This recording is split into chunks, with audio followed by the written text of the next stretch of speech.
నమస్తే డి న్యూస్కి స్వాగతం. నేను మీ కిరణ్మై. ముందు రంజాన్ పండుగ సందర్భంగా అద్దంకిలో India empowerment and educational rural development ఆధ్వర్యంలో విద్యార్థులకు క్రీడా సామగ్రి కిట్లను పంపిణీ చేశారు. నేటి విద్యార్థులు యువత మొబైల్ ఫోన్లకు బానిసలవుతున్నారని సంస్థ అధ్యక్షుడు బత్తుల కిరణ్ చంద్ అన్నారు. రోజుకు 4 నుంచి 5 గంటల పాటు ఫోన్లలో గడుపుతూ బంగారు భవిష్యత్తును తమ చేతులారా పాడు చేసుకుంటున్నారని ఆవేదన వ్యక్తం చేశారు.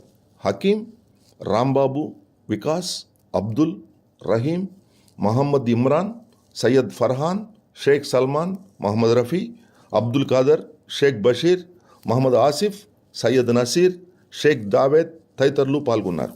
దేశ నిర్మాణంలో కీలకమైనటువంటి పాత్రను పోషించాలనే ఉద్దేశంతో చాలా మంది విద్యార్థులు విలువైనటువంటి టయాన్ని రోజుకి 4 నుంచి 5 గంటల పాటు ఫోన్లోనే రకరకాల పబ్జీ గేమ్స్ అన్ని ప్రమాదకరమైనటువంటి ఆటలు ఆడి వారి యొక్క జీవితాన్ని భయాందోళనకి గురి చేసుకుంటూ ఉన్నారు.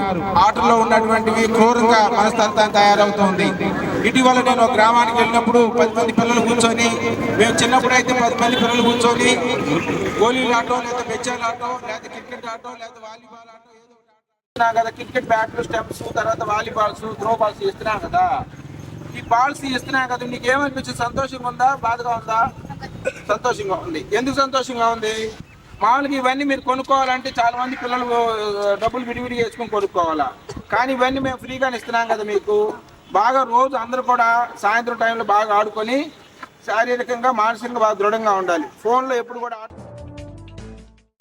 డి న్యూస్లో నేటి మాట.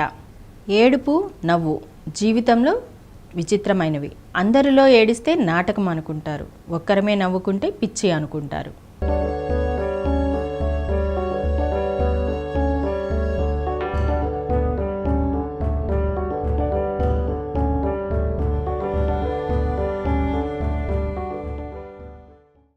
డి న్యూస్ ఇంతటితో సమాప్తం. నిరంతరం చూస్తూ ఉండండి డి న్యూస్.